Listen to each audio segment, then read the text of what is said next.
Olá, sou Mônica Vicente, seja muito bem-vindo ao curso Ide Pregai o Evangelho e Fazei Discípulos. Sou teóloga, evangelista e trabalho com grupos pequenos há 20 anos.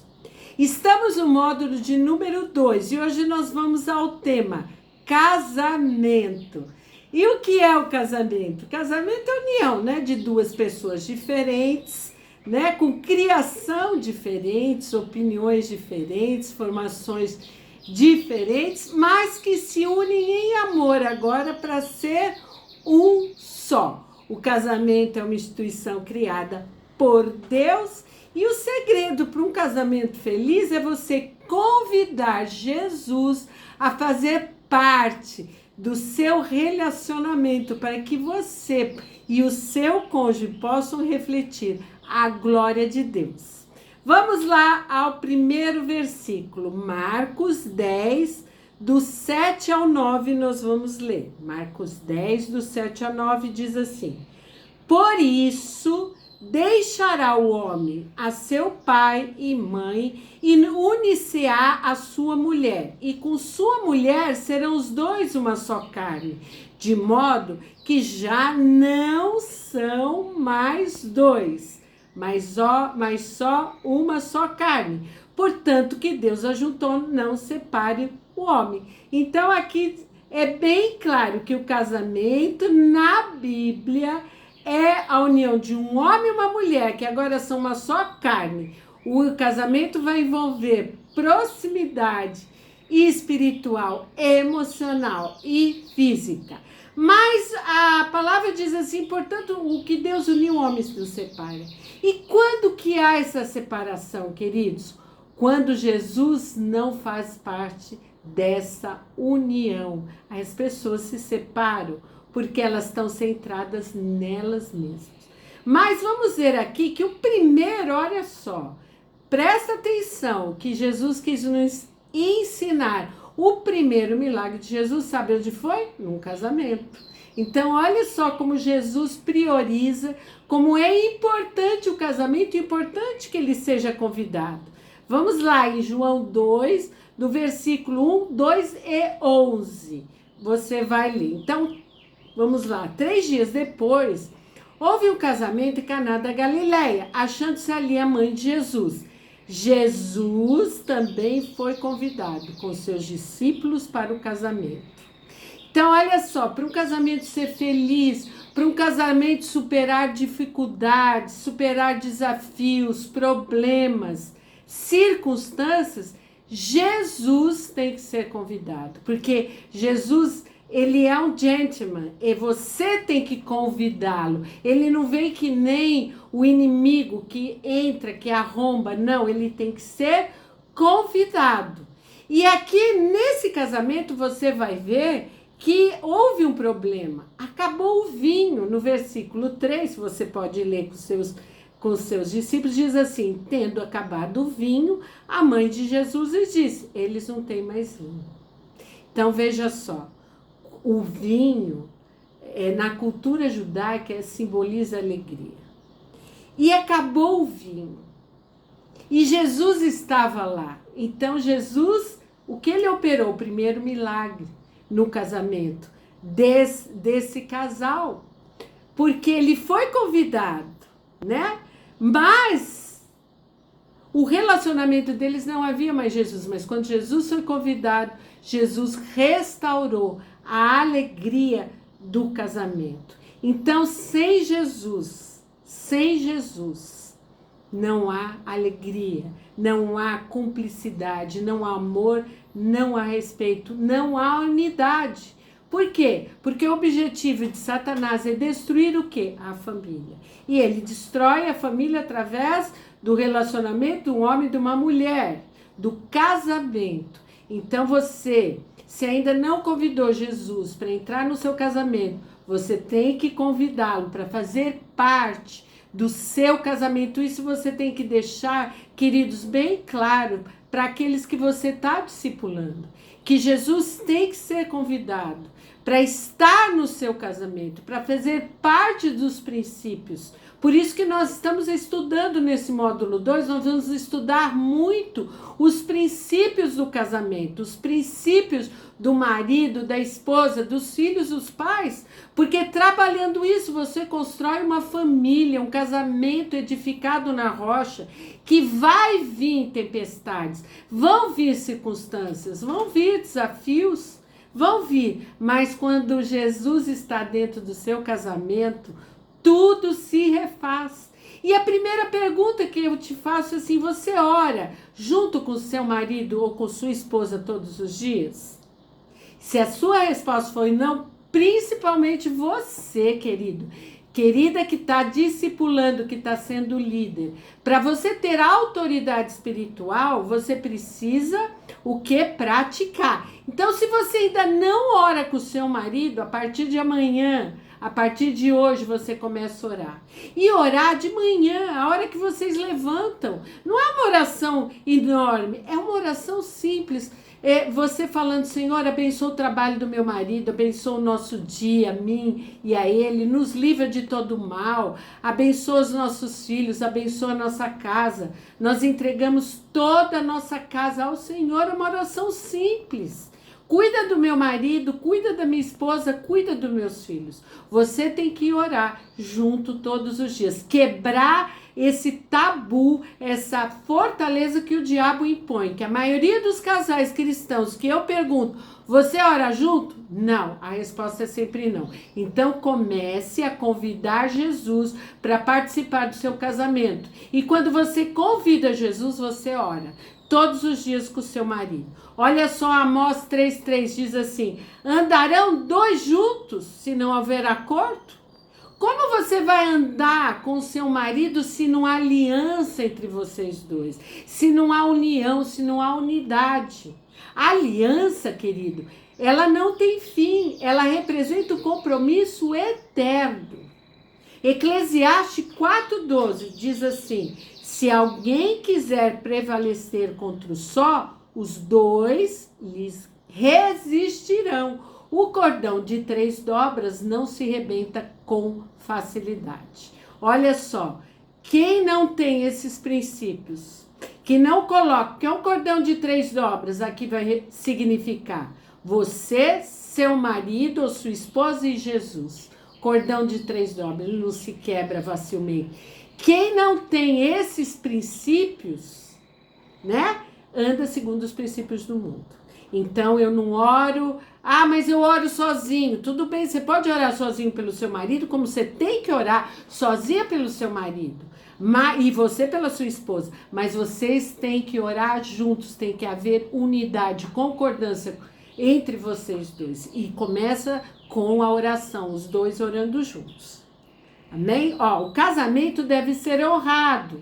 Hebreus 13,4 diz assim: digno de honra entre todos seja o matrimônio, bem como o leito sem mácula, porque Deus julgará os impuros e adúlteros. Então, queridos, o que Deus está dizendo aqui?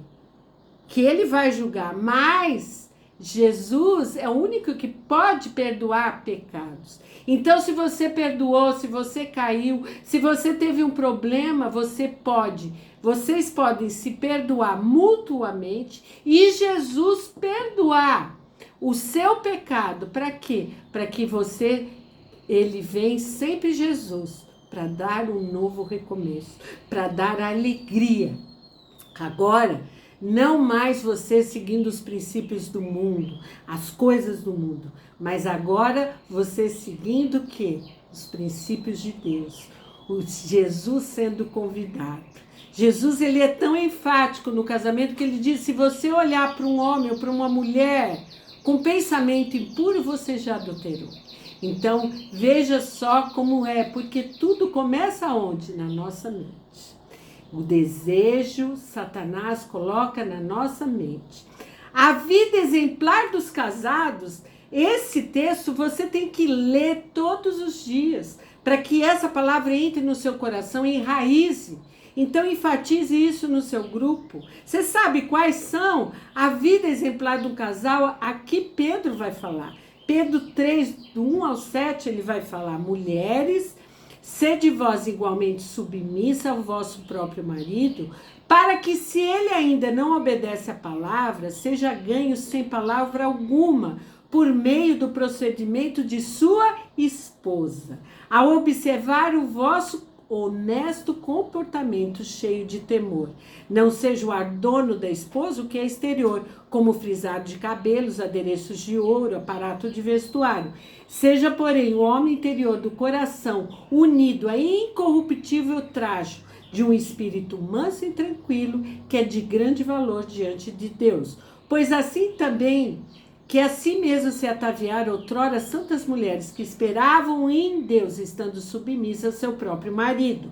Como fazia Sara, que obedeceu a Abraão, chamando-lhe Senhor, da qual vós vos tornasse filhas, praticando o bem e não temendo perturbação alguma. Maridos, vós igualmente, vivei a vida comum do lar, com discernimento e tendo consideração, para com a vossa mulher, como parte mais frágil, tratai-a com dignidade, porque sois juntamente herdeiros da mesma graça de vida, para que não se interrompa as vossas orações. Então, Pedro aqui, ele está exemplificando o que é uma vida exemplar. É que o marido tem que tratar a mulher com discernimento, sabendo que ela é frágil, sabendo, marido, que muitas vezes palavras ríspidas ferem muito mais do que qualquer outra coisa. Então, você tem que entender que a sua mulher é a parte mais frágil. Eu sou frágil, eu quero ser amada, eu quero ser cuidada pelo meu marido. E tirar todos esses rudimentos do mundo, que mulher tem que ser igual. Mulher não é igual, Deus não te criou para ser igual ao homem. Deus te criou para você ser mulher. E aqui, o que Pedro está falando? Que as orações são interrompidas quando o marido trata a mulher... trata a mulher rispidamente, ou quando a mulher trata o marido rispidamente também. Porque submissa é o quê? É estar sob a missão que Deus te deu, auxiliadora idônea, uma mulher edificadora, sábia. Olha aqui, Pedro está falando que naquele tempo as mulheres se preocupavam mais, como é hoje, né? Com adereço, com você se maquiar, se pintar, se arrumar. Ótimo! Eu não estou falando para você não fazer isso. Você deve sempre estar bonita assim para o seu marido. Mas que essa beleza esteja onde? No seu interior também. A sua beleza interior, ela vai exteriorizar na sua aparência, no que você se arruma, vai ser uma beleza que vem de dentro para fora, que se exterioriza. Amém? E ele reconheceu o quê? Seu espírito manso, humilde. Sua família tem que ver Cristo em você.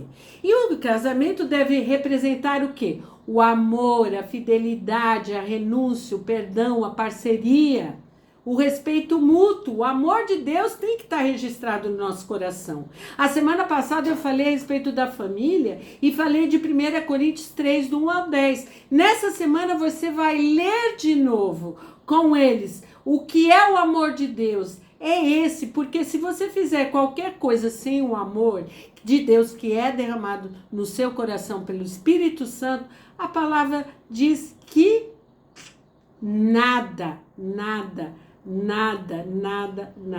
vai fazer efeito, porque sem amor, nada você é em Cristo Jesus. Então você pode ler o texto de novo, tá? 1 Coríntios 13, do 1 ao 10. Eu não vou ler de novo, porque eu já li a semana passada. E nós vamos passar agora para o marido e mulher deve ter uma vida sexual saudável. Isso é muito importante. 1 Coríntios 7, 5. Não vos priveis um ao outro, salvo por mútuo consentimento, por algum tempo, para vos dedicar ao quê? A oração, e novamente se ajuntardes, para que Satanás não vos tente por causa da incontinência. Isso é muito importante, tanto para o homem como para a mulher. A mulher, às vezes, tem muitas desculpas, né, mulheres? Mas olha aqui, quando você priva o seu marido, ou quando o marido priva a sua mulher, olha o que acontece. Satanás, ele vem o que te tentar. Como ele tenta? Com a traição, com o adultério, com o desejo que começa na mente, com o olhar que ele não tinha para as mulheres ou com ela não tinha para os homens, que aí ele começa a criar esse desejo no coração, criar esse desejo exacerbado de traição. Por quê? Porque você foi o quê? Incontinente. Você, aliás, aqui Paulo vai falar que você não é dona do seu corpo, nem o marido é dono do seu corpo. Vocês dois são uma só carne. Não vos priveis um ao outro. Certo? Então você vai colocar. Esse é um casamento com princípios. Por quê? Porque Jesus está em todas as suas atitudes e vai liderar todos os seus desejos e princípios. Como lá em Caná da Galileia, você vai ver que a mãe de Jesus disse aos serviçais: fazei tudo o que ele lhe disser. Então, para que você tenha vinho no seu casamento, alegria, para que você esteja com o seu casamento alicerçado na rocha, é preciso fazer tudo que Jesus manda nos princípios de um casamento, de um lar abençoado, de uma família linda, abençoada, da sua posteridade ser conhecida dentre as nações, como família bendita do Senhor. E a leitura dessa semana você vai enfatizar, olha só, para eles lerem juntos. Agora, nessa semana, os marido e esposa vão ler juntos, tá certo? Isso é muito importante. 1 Pedro 3, do 1 ao 7 e 1 Coríntios 3, do 1 ao 10. Então, todos os dias ali, depois dos seus afazeres, do jantar, quando você já está em casa descansando com o seu marido, você vai ler para ele e você, marido, vai ler para sua esposa. Cada um lê o texto um dia, para que essa palavra entre no coração e transforme o seu casamento. E transforme você cada dia mais na rocha da tua palavra. E se você, discipulador, não faz isso, você também vai praticar essa palavra essa semana, vai ler com o seu marido. E você pode deixar que o Espírito Santo vai operar de maneira maravilhosa para que o seu marido, se ele não é ganho ainda, ele vai ser ganho. Porque ali o Pedro fala, ele vai ser ganho pelo seu bom testemunho, pelo seu espírito humilde e manso, que é agradável a Deus. E essa foi mais uma aula do curso Ide Pregai o Evangelho e Fazer Discípulos. Até a próxima semana.